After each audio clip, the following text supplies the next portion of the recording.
I'm just going to take a moment and look at the face of God. Because, man, it's awesome. Thank you.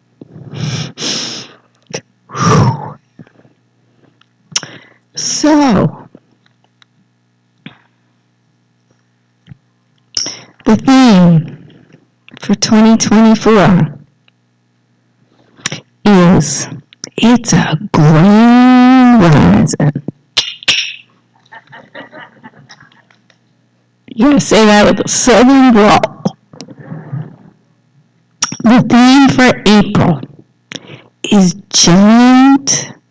gentleness.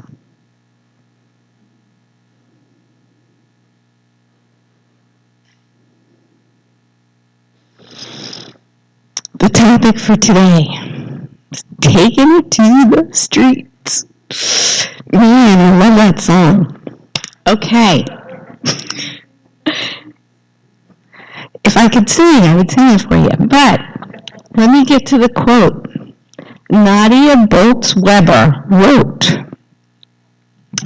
I was taught that the way we combat evil is by making sure that people get what they have coming to them, an eye for an eye. But inevitably, when I can't harm people who harmed me, I just end up harming the people who love me. Retaliation or holding on to anger doesn't combat evil.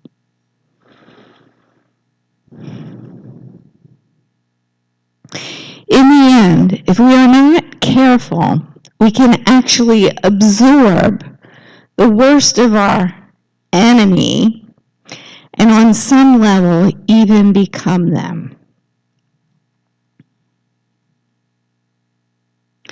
Ernest Holmes offers this higher perspective. If we look for a God of love, we must look long and deeply into each other. We must look away from the differences until we penetrate into the unity of the whole. Love alone reveals love. Hate but hides the gleam. And Holmes also wrote, the principle of love is the great transforming power which brings everything into harmony. Let's use the creative power of our words and affirm together, I breathe gentleness into all the ways our communities and cultures evolve. Thank you. So, here's further evolution coming in the form of Dr. Reverend Kathleen. Hold on to your seats. Thank you, Jen. Little ad-lib. There you go.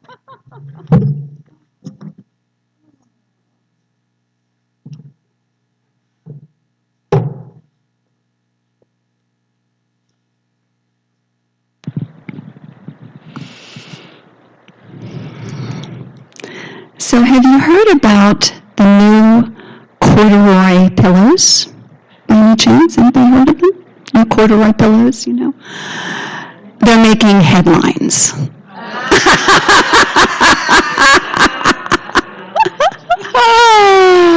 All right. So headline news. Headline news can either bring us up, depending on what it is, or bring us down, and fuel anger and fear and hatred and divisiveness, depending on what it is. This month, we are deepening our awareness into the healing power of giant, huge gentleness, realizing that it is cultivated through our commitment to advancing our consciousness in love.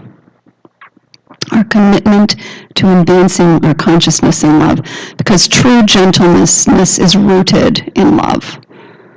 Rooted in love, and it's an amazing strength. Ernest Holmes writes, "The universe rests on the shoulders of love. Love is the real lodestone of life." And so we continue to see this theme of love over and over and over again. Today, it is my intention to more fully embrace the value of applying this gentle presence that we are to politics. I'm waiting for the reaction. To politics, and also to the media. When I say media, I'm talking about not only social media, but traditional media, which is newspapers and radio and TV. Did you know there was that distinction? Because I remember years ago I read an article on mass media, and I was like, what is mass media? And so that was like the first time I was introduced to it years ago. But media, traditional media, is TV, newspaper, and television. So these two places to bring gentle presence. I'd like to begin with a story. A traveler was wandering through a town and came across a crippled man, an old man being beaten, and then finally a child's funeral. He fell into deep despair and deep inner pain and ran into the desert to find relief, and spent some time in there contemplating, and then just finally screamed at the top of his lungs to what he considered to be God out there somewhere, saying, "Why is there so much pain and oppression and injustice? Why don't you do something about it?" And then suddenly he heard a voice within. "I did. I created you." Let's breathe. So politics, if we're to look at it in a healthy way, instead of disparaging it or just giving up on it, has truly a powerful and positive purpose when we think about it. It can be a vehicle in which all of us collectively play our part in ensuring the relief of suffering through appropriate laws, the relief of injustice, the relief of oppression, and also not just the relief of those things, but thriving social structures that allow people to thrive. It's important that we, as visionaries, carry these visions in our hearts and our minds and speak to them and be the ones who bring these kinds of things forth. If there's something that's not working, we can do something about it simply by holding the higher vision. In the prayers that I do with my prayer partners, we pray for each other, we pray for all the people on the prayer list, and then we pray about world issues. We pray for things like enlightened leadership and so on and so forth. We are the ones who are to plant those seeds in consciousness through our prayers and then through our actions. So politics can be a powerful thing, and has been many times previously. So it's important that we keep the high watch and keep that high vision of a visionary. I like this idea. Visionary politics. Enlightened people who are voted into office and hold the vision, this higher vision. The spiritual advancement of humanity, which means the electorate, is the key, right? We are the electorate. The spiritual advancement of us. And so I know that the key then to gentler, kinder politics that we long for resides in us and our commitment to continuous spiritual advancement.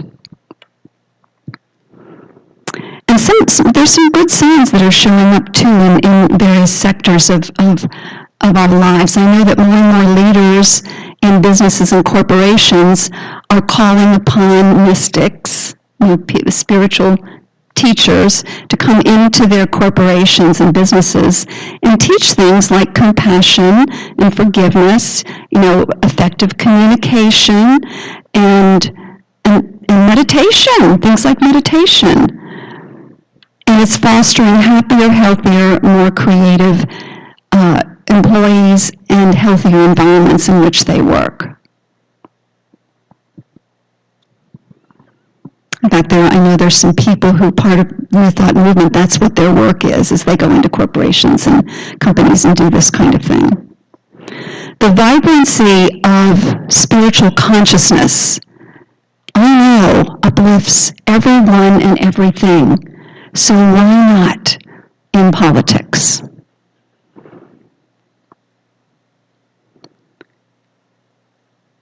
And why not apply this idea of we're all in this together into that arena as well? And I know there are some signs, as of this last Saturday, of both sides working together. There's some signs, and I think what we want to do is take that in, give thanks for it, and say, more please to the universe, more working together. If we're really truly serious about creating a new society that's based on the principles that we hold dear to our lives, a world that works for all, then we must recognize and acknowledge the conditioned mind that we carry around. The conditioned mind that acts out of fear, is into separation consciousness, and that can truly run things if we don't recognize it. So when I'm talking about conditioned mind, everybody got what that is? That's the false beliefs, that's the stories we tell ourselves about why we can't do it, why we're powerless. It's what the traveler was, in the story, was exemplifying. He was being run by his conditioned mind that thought, oh, poor me, I'm too little, I'm too small to do anything about this, until he heard that inner voice that reminded him of who he was in truth.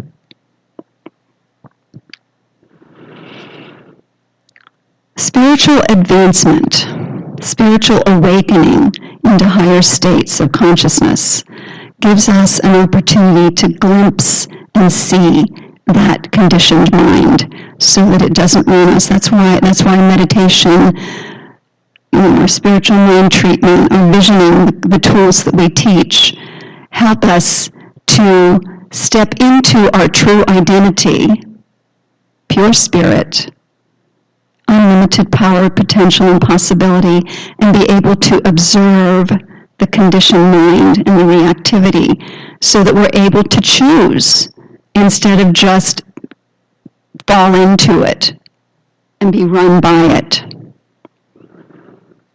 Spiritual advancement is therefore the key to overcoming self-righteousness and blame and projection that we see all too often in politics, and we might even participate in a little bit ourselves. But again, it was so clear in that beautiful quote that when we blame, when we hate, when we, that kind of thing, what we focus on, it's that same spiritual law, creative process. What we focus on, we create. What we focus on, we create. And we end up not only harming ourselves if we engage in the hatred and the blame and so on, but we end up ultimately harming those that we love because we carry that hatred around within us, and it can just pop out the next time that we're angry with someone. ordinary politics and a new society is only possible when we all acknowledge our shadow side and work on it, do something about it. And it's truly a shift away from, fighting or resist. You've heard the principle, what you resist persists. Yeah? Resist means fight against. If we fight against something, we actually empower more of it.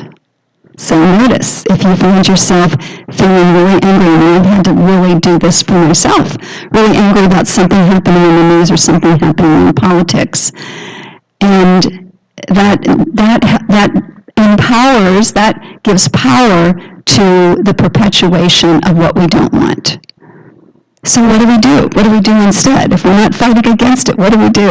And that goes along with fighting, if we think we're fighting for something. It's still that resistance energy.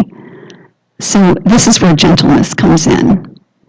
Being gently but powerfully for what we stand for.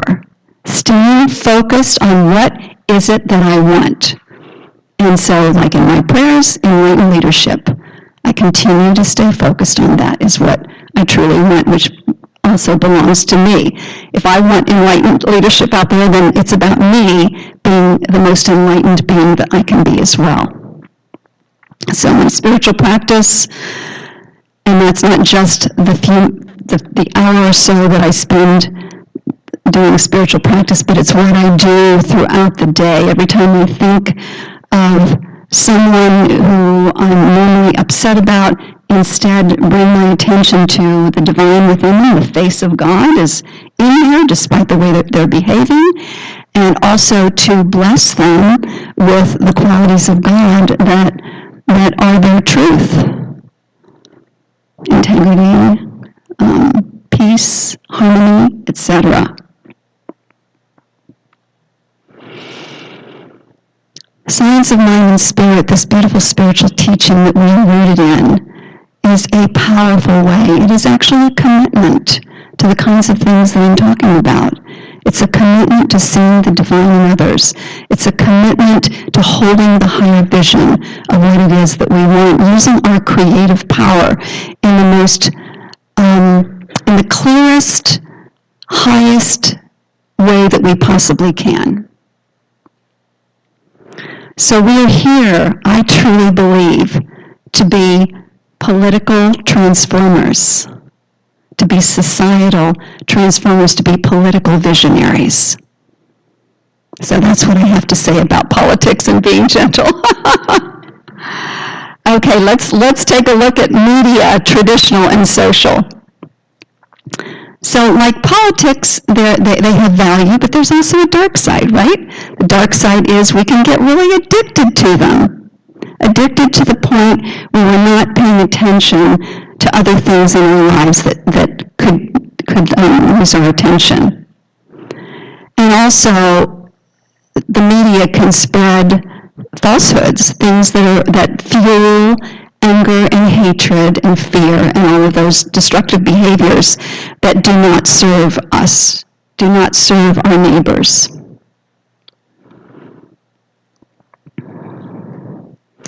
So the positive things about social media, well, we can stay connected with others, we can share our milestones, we can build businesses, we can support each other.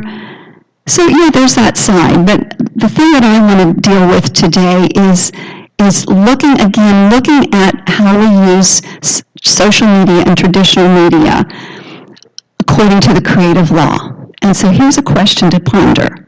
Is what you are watching, chatting about, reading about, what you want more of? I hear some giggles. I'm going to say that again. What you are watching, chatting about, reading, what you really want more of? Really something to think about.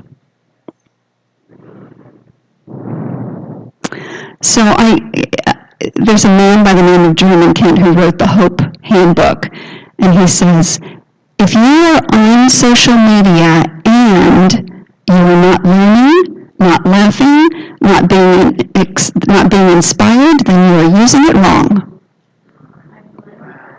Isn't that great? Right, learning, laughing, and being inspired. If none of those are happening, you're using it wrong. Why? I mean, if you look at that from a spiritual standpoint, because that, as spiritual beings, is what we are here to do, is to bring the higher vibrations and onto the planet. So this other dark side of social media, which is that it distracts us from creating deep connections. How many of you have been to restaurants, or maybe you've even done this a little yourself, where I've seen like whole families sitting around the table at dinner, everybody's on their device. Even the little kids, they all have their device. Nobody's talking to each other. Well, lean in and listen to this. Lean in. Listen to this. They're actually doing it. That's great. Thank you. This is a story in the news that's, to me, is very uplifting. The owner of a restaurant called Al Condominio, which opened in Verona, Italy, in March, decided to create a better experience in the restaurant. The owner did this. I'm sure there's like a big sign out front, and what he said is, if you check your phone here, and they would lock up the phones, your phones or your devices, we will give you a free bottle of wine.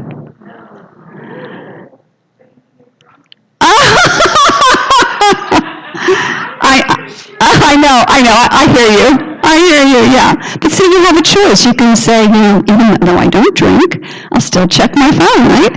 Well, here's the thing that happened is, he said 90% of his customers opted to participate, whether they took the wine or not. He said it is really a beautiful thing to see people talking to each other rather than looking at their phones. Yes. I love news pieces like that. It's really uplifting. So what are the other ways then that you can apply giant gentleness to either social media or traditional media? That's a good question to ask. How can I continue to bring that giant gentleness? So I'd like to recommend a spiritual practice that we can use with traditional media. Okay, we ready? Because I wanted to bring something in about that too. So I invite you to close your eyes, and this is a way to transform your reactions to news articles or news stories. Close your eyes. Become the gentle giant self that you are. So just step into that true identity of who you are. And you are observing the following. You're observing a time when you encountered some disturbing news, a disturbing news story. How do you feel?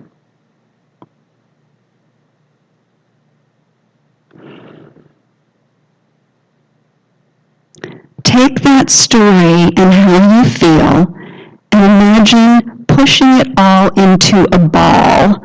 So it's that whole energy of that into a ball together in your hands, and then hold it out in front of you.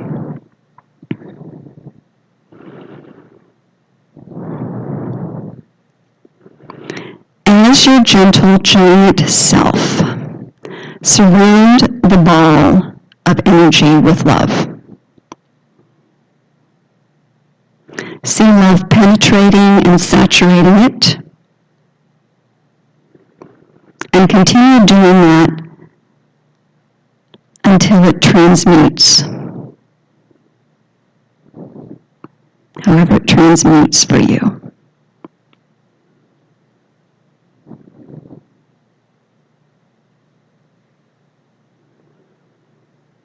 Take a breath.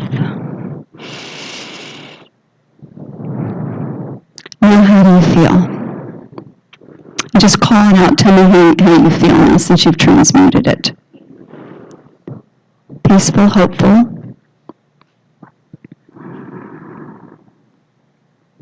Anybody else? How do you feel now after you've done that?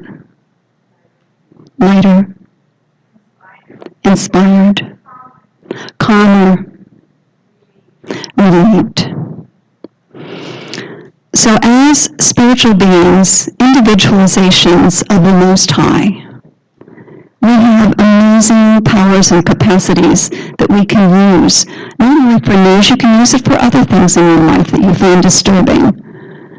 Bring it all, your feelings and everything into a ball, hold it in front of you, just continue to saturate it, surround it with love until it bursts. And for me, one time I did it, it bursts into light, and the other time, not like the time I just did it now, it just kind of blew away into the wind. Just dissipated and blew away. So however that works, and just notice, I invite you to use that practice this next week to support that impact of things that are going on in the world or in your life, to bring a greater sense of love and inner peace to what's going on. And then let me know how that worked for you.